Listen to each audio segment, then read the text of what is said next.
they've released funding. Funding is here. We realize that this road has been one of the hectic roads when it rains, just because of the deplorable state. So we were calling on the contractors. Personally, I've become a monitoring officer. I've been on them every week, ensuring that at least there's something to be done about it. So just 3 days ago, I was with them, and they promised that, yes, they're going to start some work. In the evening, I went to site. I came to the road, and truly, I saw them on the field. What they are telling me is that within 6 weeks, they're going to make sure that the road is more travel. And I believe that is also going to support our agenda, because GHOne West, as it is the gateway to Accra. When you are coming from the North Ashanti region or maybe Eastern region, as soon as you get to Amasaman, you are in Accra. So my vision is to develop the community through industrialization. If we bring industries here, and we have everything that it takes to make you comfortable, employment, what have you, it means that when you get here, you can stop around Amasaman or GHOne West, find job, build your house comfortably, and live. So that's the MCE for the area. But let's speak to the Member of Parliament for Amasaman, Sedem Apenyo. Sedem, thank you for joining us. So I know that as MP for that area, this would be one of the major concerns of your constituents. Really, what do you make of the commitment so far to getting that road fixed? Good morning to your listeners. I heard my MC speak, and I guess what he said is right. As I speak to you, I'm on the road myself now. Monitor process of work. It's been 3 months of hell. It's been 3 months of hell. We have suffered a lot on this road. I communicated with the contractor that he assured me on Saturday to be on site. Truly on Saturday they came on site. Sunday I was here, they were here. Yesterday I was here. Today I'm here and they are still here. I can see much improvement. I can see progress of work. So let's hope that this thing continues this way. By a month or two, I'm sure we'll be relieved from this stress. Right, but Sedem, assurances have been given, one time and again, but are you aware as to whether this particular assurance will see the light of day? Because yesterday, GPRT indicated that when they earlier raised concerns, they were also told to wait for 6 weeks, within which period the road will be made motorable, but here we are. So what is the assurance this time around? Well, I believe strongly that it was about money. Because it got to a time even when you call the engineer, he doesn't pick the call. And then now when you call him, he picks. He indicates that he's received money. So this time around, I'm sure work will not stop. I want to say that. The place at which they are working now, tells me that they are into it. Because I'm just coming from Amasaman. I met them at Sapeman. I met another team at Kobiman. And there's another team at Sam Junction also working. So you're convinced that this time around it's not going to be just assurances by word of mouth, but then there is work being carried out in that respect as well? I believe. But have they indicated to you how long it would take to see some progress on the work being done? Well, progress, as I speak, there's progress. But as to the time they're going to complete the job, I can't be sure. Right. Well, Sedem, thank you. Thank you so much for engaging with us. That's the Member of Parliament for Amasaman, Sedem Apenyo, there speaking to us on the state of the road. He says that the assurances have been given and commitment has been shown in that regard. As to whether or not that would lead to a total cancellation of the planned strike by the drivers, we'll get to know in the coming days. But let's move to some other stories. And Health Minister Mensah has strongly condemned the violent attack on the staff of the Greater Accra Regional Hospital by a social media activist and his followers. Now, while on a visit to the hospital on Monday, he directed a full-scale investigation and called on police to arrest all perpetrators to face the law. There's more in this report. The Minister of Health, Mensah, visited the Greater Accra Regional Hospital on Monday following a violent incident that left staff traumatized and one nurse severely injured. The attack, which occurred on Sunday evening, was led by a social media activist identified as Ralph St. Williams, aka fellow Ghanaians.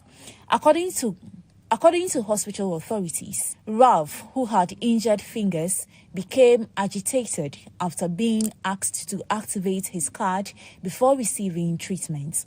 At the time, another accident victim with a head injury was receiving emergency attention. Moments later, Ralph returned to the hospital with about 50 rowdy men who stormed the emergency ward, assaulting staff and disrupting services. At the time, the gentleman was speaking to the patient had already been seen. The line had to say that analgesics and infusion was running. But when he came, he wanted to be attended to in a way he felt was appropriate by his own standards, because when he came, our nurses dressed his to stop the fever and told him to wait, because the others who were more injured like us, and that's when he got offended.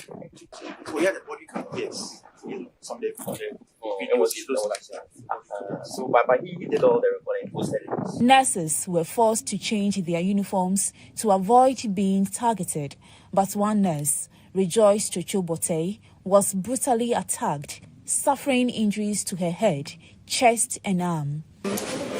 Run away. But I didn't see them, so they were about 8, and I couldn't do anything. I had to lean on this door and then I came to wash my hand here and I was going there. And then they were coming from me. I didn't know they were coming to me. So I was just going there. But they had brought in some people to be attended to. Yes, they were attended to. The third rap guy, I did the yes for him. So I don't know why he had to assault me first. Yes. Hospital management says the assault lasted 2 hours before calm was restored. Health Minister Mensah condemned the act, describing it as unacceptable under any circumstances. He assured that security at Ridge Hospital would be reinforced. What is very important is that, irrespective of the level of provocation at any health facility in this country, it does not warrant any physical attack or assault on any health professionals. I do not think that our health professionals deserve this kind of treatment.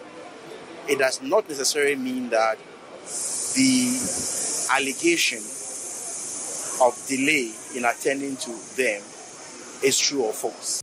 And let me also make the point that we will investigate the alleged delay in the healthcare or in the treatment of those who were involved in the accident. This has also brought to fore about the security of the health personnel, especially at Ridge Hospital. And I have instructed that must continue, and we must put measures in place to prevent the reoccurrence of this particular incident. The law must take its own course. So the issue must be investigated. He asked the police to investigate the incident and arrest all suspects linked to the attack. But just as the minister and his team were coming out of a closed-door meeting with the hospital management, Ralph St. Williams, aka fellow Ghanaians, drove in a black vehicle and exchanged pleasantries with the team. Well, so that's the situation at the Greater Accra Regional Hospital, and let's speak to GHOne Agbenyevu. He is the national PRO for the Union of Professional Nurses and Midwives Ghana, because they've also issued a statement on this particular development. GHOne has joined me via Zoom. GHOne, thank you for joining us. So really, first of all, getting to hear that this is what has happened to one of your colleagues at the Ridge Hospital, what was the feeling like, or what's the reaction to that?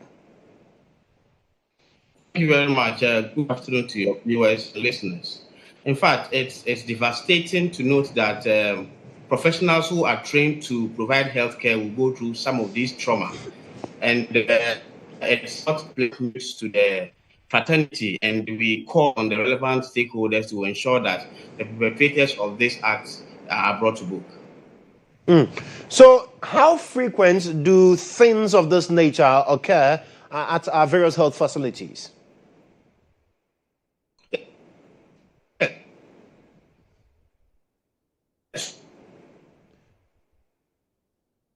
Hello, John. Well, we're struggling we're struggling with your connection a bit. So if you could just let's try one more time and see if John can give us some clear conversation on this particular development. But what we do know is that they've issued a statement, and their statement is basically condemning what has happened with regards to their colleague at the Greater Accra Regional Hospital who was attacked by allegedly attacked by an inmate or someone who came, a patient, and then a couple of his friends as well. John, is it better now? If indeed we can try and see if we have a better connection to you. So I'm asking, how frequently do we see things of this nature at our health facilities? Yes, I'll say that research have shown that nearly 25% of nurse wives are brutalized in the healthcare facilities. And I was citing an research that was done before that 12% of nurses are brutalized sexually, sexual violence, and then 52% of nurses.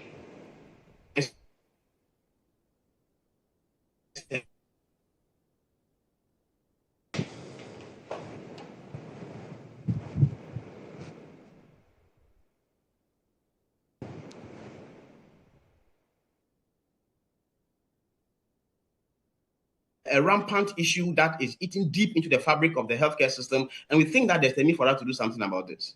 And so in this particular incident, what do you want to be done? But just like the minister stated, there's the need for us to launch a full-scale investigation into this. The person who is involved is known. Their name have been mentioned. One Ralph, who's media activity, who has perpetrated this act. And so we don't expect any time to be wasted. In fact, we are urging on our colleague to also make a formal report to the police so that they can actually launch a full-scale investigation into that. This morning, I tried to reach the lady, and I was also made to understand that her phone and other valuables was lost through the violence. And so this issue is not something we would want to push under the carpet this time around, and we'll do everything possible to ensure that justice is served. All right. John, thank you so much for speaking with us. That's John Agbonyevu. He is the National PRO for the Union of Professional Nurses and Midwives, Ghana. What we also do know now is that the Ghana Registered Nurses and Midwives Association have also given 48-hour ultimatum for Ralph to be arrested, or they would have to show some consequences to that action, and we'll be keeping tabs on that as well for you. But let's do some politics now. And special aid to former Vice President Dr. Mahmoud Bawumia, Agba Yusuf Ruhollah Khomeini, is cautioning members of the New Patriotic Party against engaging in ethno-religious commentary. It follows the party's directive granting amnesty to all persons who have left the fold to return to the party. Now, speaking with me earlier on State of Affairs, Agba indicated that ethno-religious comments risk making the NPP appear unwelcoming and could undermine the party's commitment to inclusivity. I think that the New Patriotic Party ought to be very, very strong, because one of the challenges confronting the NPP is a perception that minority tribes holds about the NPP. As far as ethno-religious comments are concerned, the NPP must be strong on it, and the NPP must at all times publicly distance itself from such comments, because it gives the impression that, as far as this party is concerned, they're not welcome. It's terrible. Right. It is not. These are not the values of our party, and we cannot be seen to be tolerating that.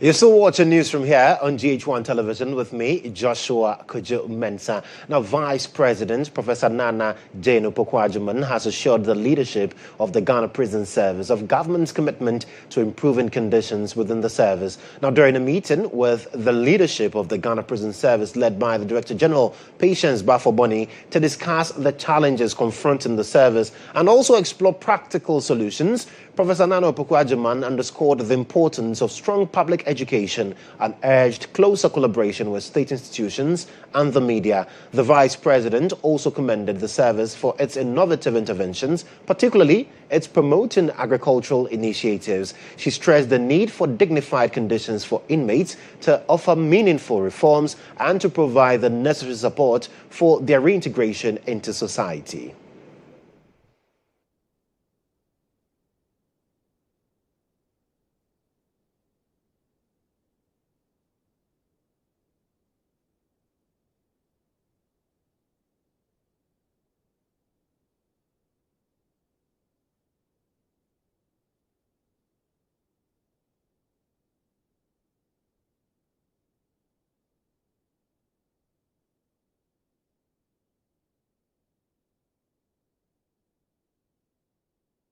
Well, staying a bit longer with the prisons, President Mahama, as you are aware, has pardoned 998 prisoners, majority of them being first-time offenders. And this particular move was based on recommendations of the Prison Service Council in consultation with the Council of State. So as you can see on your screens now, the breakdown of the figures that constitute the 998. So we are talking about 787 first-time offenders, 87 people who were on death sentence, and they would have their sentence commuted to life imprisonment. We are also talking about 51 people who had life sentences to be commuted to 20 years definite term, and 33 people who are seriously ill, as against over 36 persons who are over 70 years, irrespective of the offense. We are also seeing 2 nursing mothers and 2 who were released based on some petitions that were presented. And so this is the breakdown of the figure: 998 prisoners granted amnesty by the president. But when you take a closer look at number 2 and number 3, what we do know is that these persons are not released. They have had their sentences commuted as per the laws of the land that gives the president the ability or the power to be able to do so. But let's get on the phone lines now and speak to Chief PRO for the Ghana Prison Service, Superintendent Abdul Latif Adamu. He's joined me on phone for more on this development. Superintendent, thank you so much for joining us. So what factors are considered basically in choosing prisoners who are eligible for presidential amnesty? Thank you very much. Let me first and foremost greet your panel members as well as your listeners. Indeed, it is true that the president has pardoned 998 of our inmate population, which we think is very significant and going to help in decongesting some of our facilities. The criteria considered in granting amnesty are varied. First and foremost, as you are aware, the inmate must be a first offender. The first criteria is the person is a first offender and must have served about half of his or her sentence and must not have committed high degree felonies such as murder, defilement, rape, robbery, manslaughter, narcotics, etc., etc. These sentences exclude one from actually from the start. So that is the first criteria. The second criteria, which has to do with those on death row, is that the person must have served at least 10 years on death row. And in addition to that, must have exhibited good conduct and the steady industry whilst in our custody. And pertaining to those seven life who were pardoned, the criteria also is similar. The person might have served about 10 years on life imprisonment before the recommendations are actually made. And talking about the old age, the person should be at least 70 years old and above. And that is what qualifies one as an aged person to be considered for amnesty. So basically, these are some of the criteria that are considered when recommending an inmate for amnesty. Right, and is there a particular reason why the list of these persons who've been granted amnesty is not made public yet? Well, it's a constitutional provision, and the President of the Republic every year on the Republic Day has made it a practice, a custom to grant some amnesty to some of the prisoners. that is by exercising some of his presidential powers, specifically that of Article 72 of the 1992 Constitution. Yeah, so basically it's a way of showing mercy to some of our offenders, and also strategically a way of decongesting our prisons, etc. Yeah. I get all of that, but I'm asking the persons who've been released, their identities. Is there a reason why we do not know? Because that has also generated a lot of conversation. People wondering whether or not the people who were jailed have been released or not. Oh, the announcement has been made, and before they are released, there has to be documentation. You know, the prisons have to be written to officially so that the affected individuals in the prisons will be identified, and the necessary administrative procedures will be followed in releasing them. So yes, the announcement has been made, but we need to go through some administrative procedures to ensure they are released. But you can be assured that whoever is affected, those to be released will be released. Those to be commuted from one kind of punishment to the other would also be done. Yeah.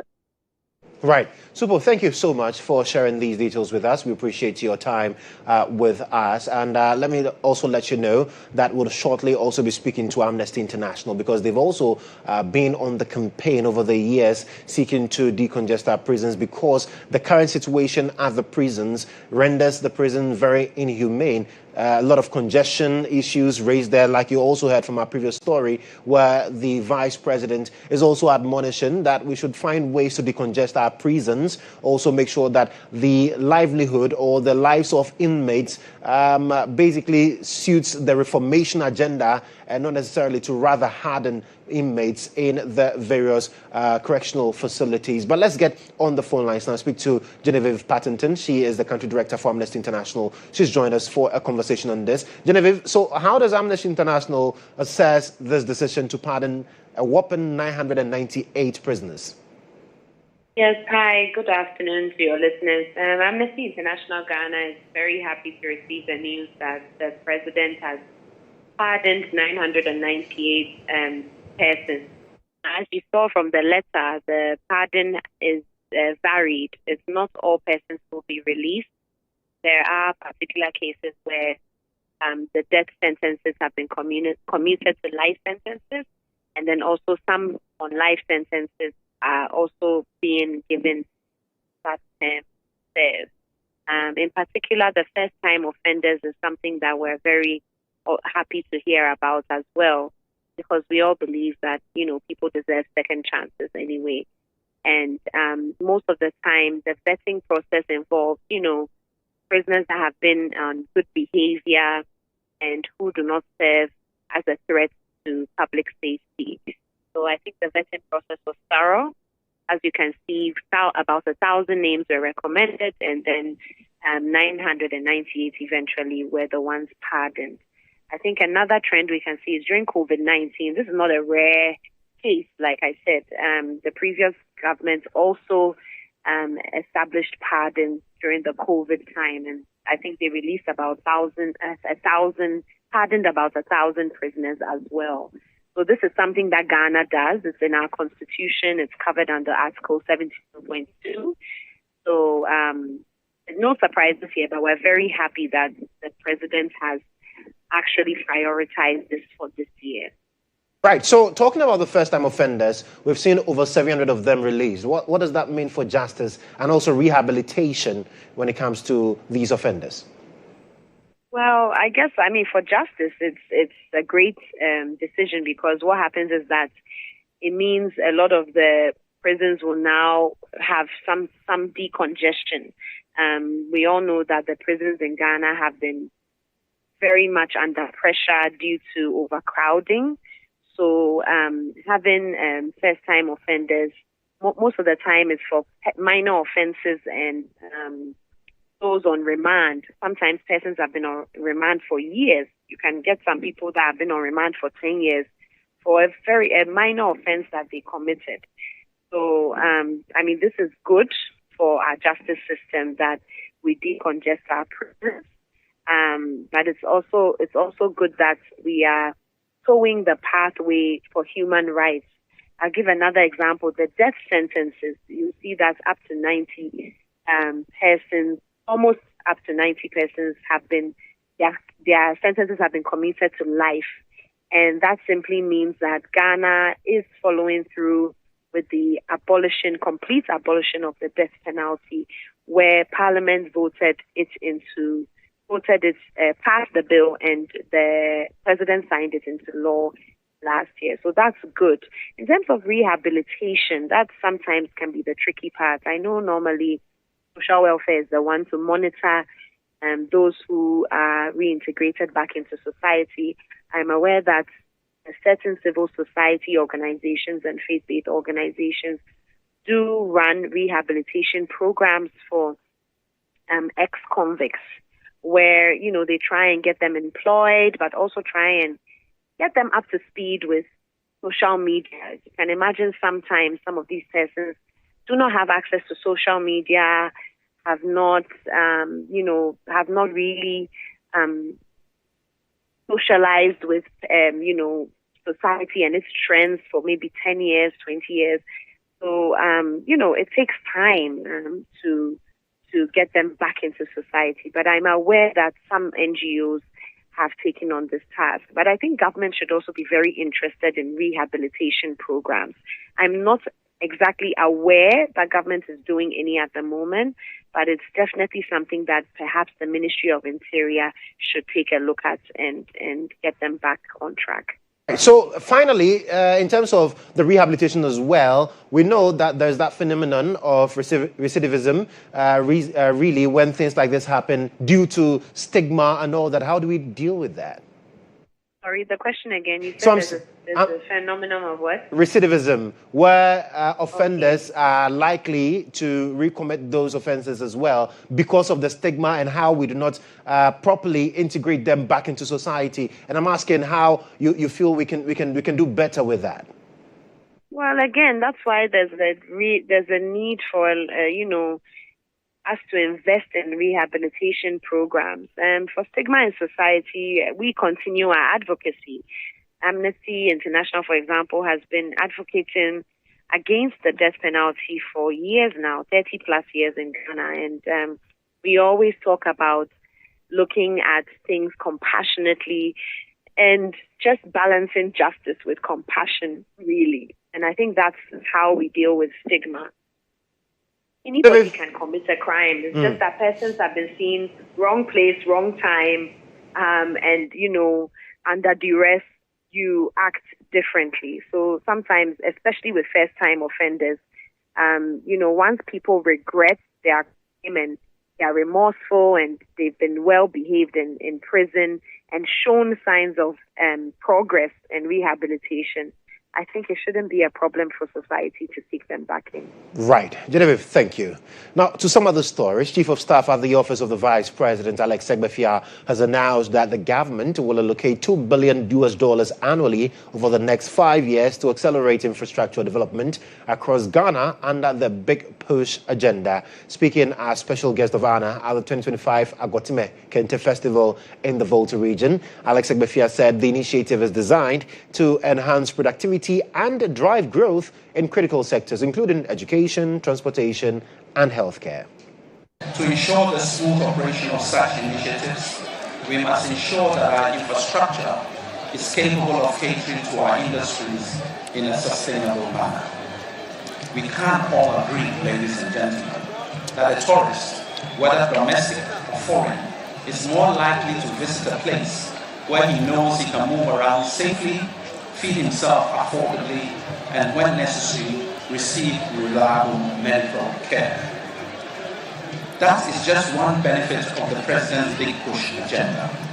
The ambitious large-scale infrastructural development plan targeting education, transportation, and health infrastructure, amongst others. Around $2 billion will be allocated annually over 5 years to these critical sectors as a means of increasing productivity and improving infrastructure. We will all be beneficiaries of this vision and certainly the region will not be left out or left behind.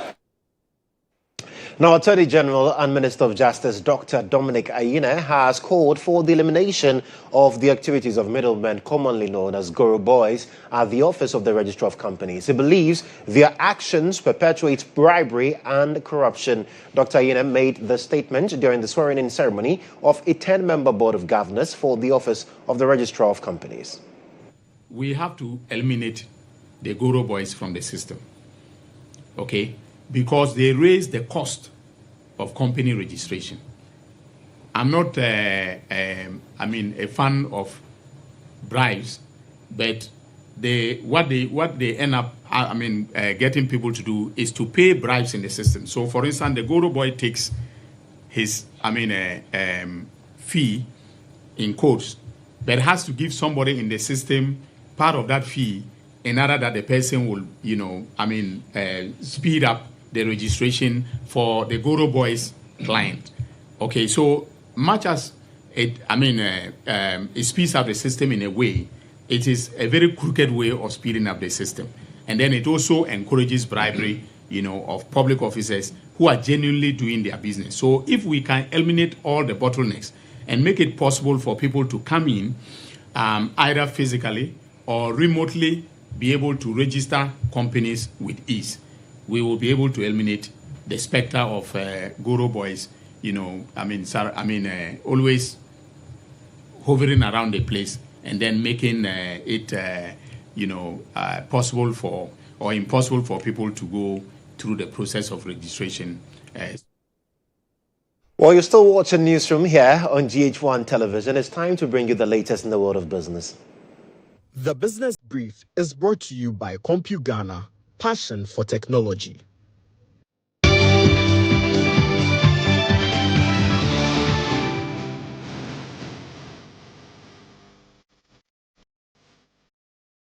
While in business this afternoon, the Electricity Company of Ghana has renewed its call to recover debts from and prosecute customers who engage in illegal connections. According to ECG, power theft has become rampant and has a severe impact on its operations, specifically revenue generation, depriving the country of the needed income for economic growth. The acting Deputy Managing Director of Commercial Services at ECG, Ebenezer Baden, made this known during the launch of the prepayment meter monitoring project been spearheaded by the Women in Engineering chapter of ECG at the Dansoman District Office.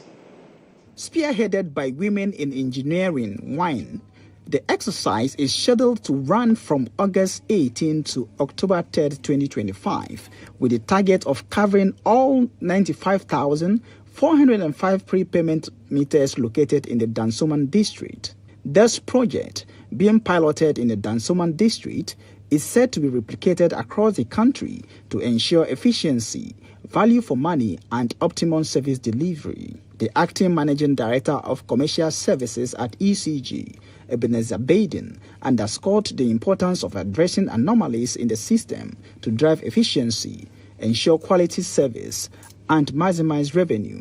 Speaking with GH1 Business, he emphasized the project's significance. In Dansoman, we attempt to visit every customer, check their meters, see those who are purchasing, those who are not purchasing, those that have anomalies with their meters, we correct them. Now we added another scope that those that are without supply, we make sure that we provide them, we make sure that the power or electricity goes through their meter. So it's making sure that one, we collect revenue, anomalies are addressed, and then also we are selling more electricity to customers. This is the objective. The General Manager of the Accra West Region, Engineer Cyril Echere, used the occasion to caution the general public against seeking the assistance of middlemen, popularly known as Goro. People who are bypassing meters, we also want to warn that it is not right. They should desist from this. Now, our doors are open to informants. So you tell us, and then we're able to arrest and then make sure we correct them. Now, it's to grow the economy of Ghana, and that's why we are going all out. So they should see us as partners. As they are doing their economic activities, we are also coming in to support them do their economic activities by providing electricity for them. First, we'll recover all what is due us in terms of cash that we have lost. Now we also have a system where we are going to prosecute customers who do illegal connection as a deterrent for them doing that to do that again. Yes. Well, let's get on Zoom and have a conversation with Dr. Mark Uswansa in Revenue. He is the Revenue Protection Manager for the Accra West region of the Electricity Company of Ghana. Doc, thank you so much for joining us. So, clearly, where are we in terms of the situation when it comes to debts owed ECG and persons who are illegally basically siphoning from ECG? Thank you for having me. And good afternoon to your cherished listeners. When it comes to revenue recovery, all customers, let me use all persons who connect electricity illegally, we go after them and disconnect them, hand them over to our police and recover the revenue loss they have incurred to ECG. So, in terms of the illegal connections, for instance, I know that over the years there have been several ways to ensure that we clamp on that. But basically, how is that impacting the operations of ECG? Thank you. Illegal connection surely impacts negatively on ECG's operation. Take, for instance, you are selling something that you're going to purchase for 10 cedis and somebody has managed to take it 4 out of your 10. Surely when you sell, you are going to get 6 out of 10. You have lost 4. So illegal connection impact negatively on ECG operation in that we pay what our suppliers give us and we need to recoup what the supplier has given us. If some people find means to steal the energy that we are distributing and selling to public, it means we are incurring loss. We are paying for monies we shouldn't have paid. So illegal connection surely impact negatively on ECG's commercial operations. And also, to their customer, when you attempt to connect illegal, one day, every day for Chiefman, one day for the master, the latter side. Right. Illegal connection can cause fire outbreaks to those who engage in it. And again, also, it can cause electrocution to those who engage in it. So we advise the public, aside from the stress that we will go through when we apprehend you. Imagine ECG apprehend you, you are going through, coming to pay for whatever that you have, losses that you have caused. You are going to hire a lawyer also to go and defend you at the court. And the time that you should have used to go and do something variable for yourself, you are going to court with the police. So we will plead with the public to desist from it. Right. At the end, I always say whoever engaged in illegality, at the end it will benefit you. Right. We will surely get you. We are urging the public to desist from engaging in any illegality. And Doc, for those who argue that they have to resort to these kind of connections because of the hurdles they have to cross when accessing meters from ECG, what would you say to them? We are encouraging everybody. Those are the things of the past. Now, we are having meters. We are telling the public not to engage any third party. Just walk straight to our offices. You can even start the process by downloading our app and start processing meters acquisition from the app. Like my GM said yesterday, if we are having your data in the system, we will serve you. Even ECG has implemented what is called premium service. That is within 24 hours. If you're able to, source for premium service, we should be able to serve you the same day. That we manage, our management has managed to implement a lot of things, and we don't want anybody to engage third party. Walk to any of our office or use your ECG mobile app. We are there to serve you. And I can't public. There are meters, abandoned meters. So nobody should engage any third party. Nobody should listen to anybody that says that, oh, there's no meter in ECG. If there are no meter in ECG, the hypothetical question is that how would that person who is telling you there's no meter in EC, how would he get meter when he is coming to EC? Absolutely. And Doc, finally, and also briefly, what sort of protection do you have for whistleblowers, persons who want to be responsible citizens and report incidents of illegal connections in the various neighborhoods? How do they ensure that they are also protected? Thank you. Over the years, my office has received a lot of informants that we have worked on. And we are very professionals. Nobody, no informant can attest that after he gave us information, somebody has attacked him, or because we have said that nobody even will know you are the one who even gave us the information. Okay. So we are encouraging the public that you are safe, you are protected, because we are professionals. We don't own you up. You are doing us good. Why should we own you up? Right. And all those ones comes to my office directly. I deal with it. Okay. Okay. So if you are having any information of whoever is engaging in illegality, walk to the closest district office, go to the district manager direct, give your information, and you are protected. Absolutely. Also, whoever gives us information on illegality is entitled to the 6% of the recovery that we make.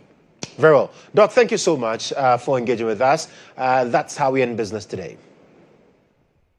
The Business Brief was brought to you by CompuGhana, passion for technology.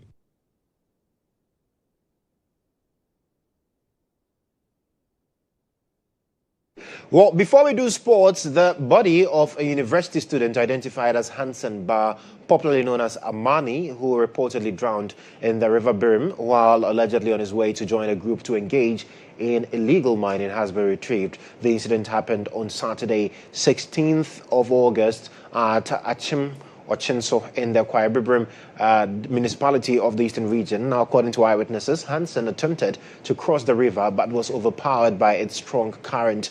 Residents launched a search to recover his body after the incident on Saturday, but his body was only recovered on the evening of Monday, 18th August. The body has since been deposited at the Kede Government Hospital morgue for preservation and autopsy. Meanwhile, 3 Chinese nationals have been arrested and 2 excavators seized in the Achim Abam community for engaging in illegal mining. The operation was led by the Kwaibibrim Municipal Chief Executive Emmanuel Kofinti in collaboration with the Kede District Police.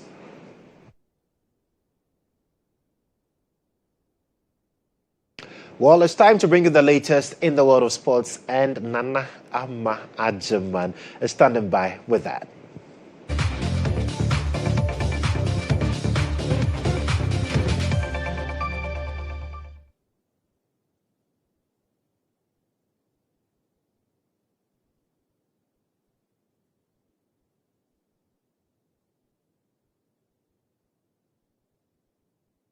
Now, the Galka Top 4 tournament will now be held at the University of Ghana Stadium. The chairman of the Galka has confirmed that all scheduled programs will remain unchanged despite the change in venue. According to media reports, the Accra Sports Stadium has been reserved for the Black Stars Crucial World Cup qualifier. The tournament will kick off tomorrow with Kumasi Asante Kotoko facing BBN Gold Stars in the opening match.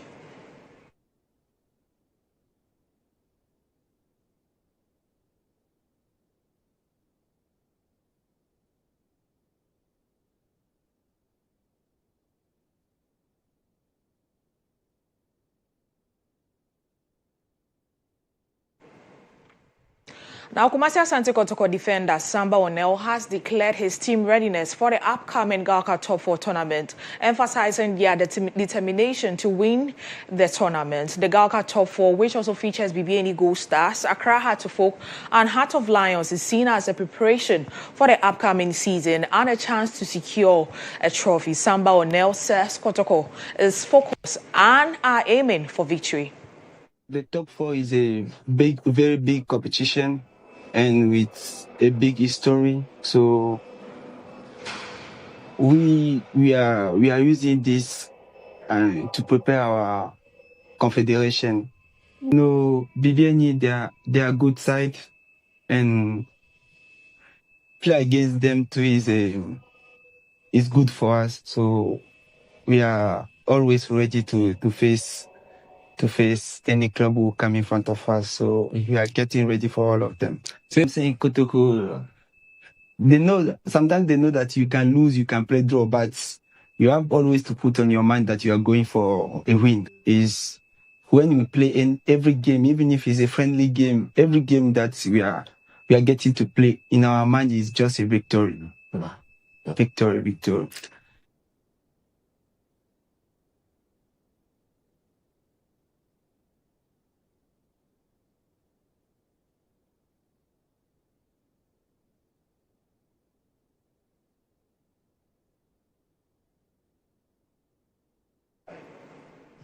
Meanwhile, coach of Accra Hearts-of-Oak, Masfu Didi Dramani, says the club is aiming for a strong showing in the upcoming 2025-26 season. Hearts-of-Oak recently won the Home World Cup and are now focused on building a consistency and a sustainable approach under Masfu Didi Dramani. According to the former Deputy Black Stars coach, the Gauka Top 4 is a preparatory pre-season for the club.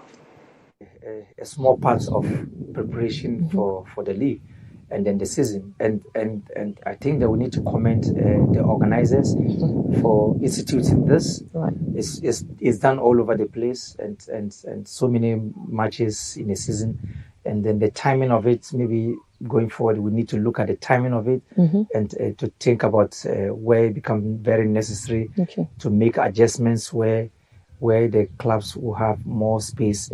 You know, it's important to look at the commercial part also. It's important to also look at the tactical and technical part of it, and also to look at the recuperation part of it in terms of the welfare of players and the team, and you know, so that you can sparse it and then make use of the moment. It is really very good that clubs will have the opportunity to play, you know, high-profile games prior to the commencement of the Premier League, which for me is technically the right thing to do in terms of the periodization. To other stories, the African Youth and Junior Weightlifting Championship is currently taking place at Agamashi Hall Trust Sports and Podium in Bukum. Ghana's young lifters Teresa Layo and Yaira Akuzi impressed in their international debut with standout performances. National head coach Michael Johnson Abuche, who discovered the athletes just 3 months ago, commended their determination despite challenging training conditions, calling them the future of weightlifting. He also thanked the Federation leadership for their support. Dignitaries present included Ghana's Weightlifting Federation President Jerry Shaib and former Ghana Olympic Committee President Benonu Mensah. Although 2 medals were awarded yesterday, both lifters are strong contenders for podium finish tomorrow if they maintain their form.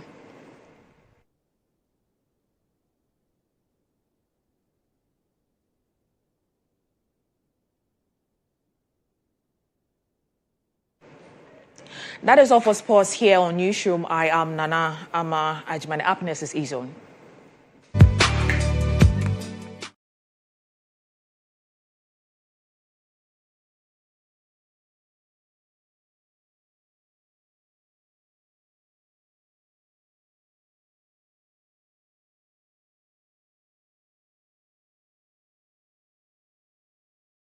Department at Accra Technical University, Dr. Emma Odonko, has issued a call to Ghanaians to prioritize wearing African designs. This, she believes, would promote African culture and heritage while driving economic growth. According to Dr. Odonko, such a move would not only highlight the authenticity of African culture, but also serve as a source of employment for budding fashion designers in the country. She made this call at the 2023 or 2025 graduation of fashion students at the National Theatre in Accra. There's more in the following report.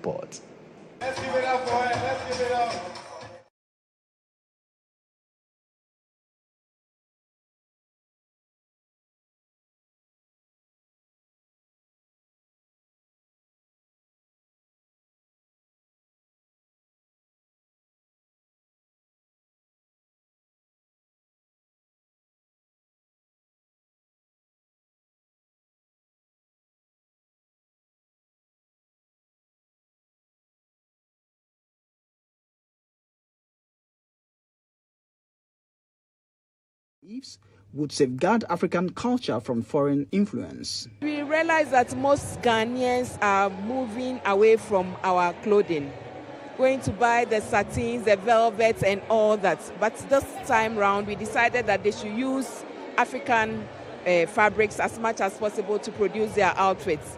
We should try as much as possible to help sustain the fashion industry, from our textile prints to our fashion designers, because the institutions have trained many garments production students, and I feel they are ready for the world of work.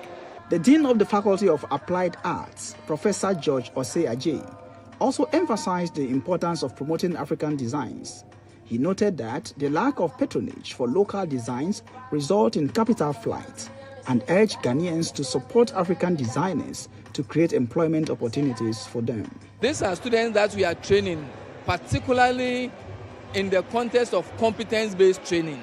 So people initially lost interest because they were not finding people who can sew to their taste. So we have taken it up to train them specifically with precision, so that any artifact, any design that you dream of, they can put it together, give you an outfit that will be fit for the purpose for which you want to present it. The media caught up with some designers to gain insight into their inspirations. My inspiration was derived from an hibiscus flower, popularly known as sobolo. So the concept for my design or collection is bloom boldly. Every collection signifies the strength of African women. And it simply means that every African woman should be bold in whatever they do. I was inspired by bonnet pepper, popularly known as kpakpo. With the kpakpo, I went in for its vibrant colors and the silhouette of it.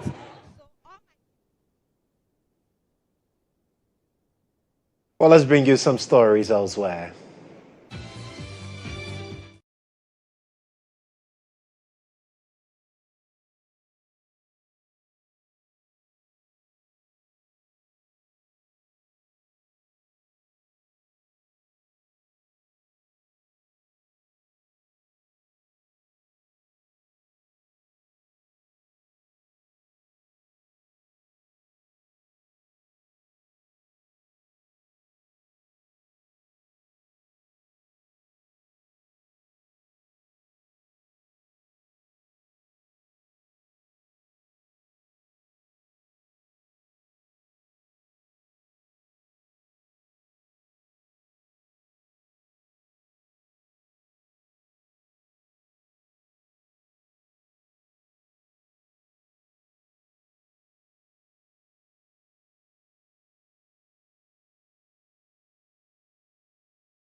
This package this afternoon, grateful for your company. I am Joshua Kodjo Mensah. There's more news for you at starfm.com.gh. Do have a wonderful afternoon.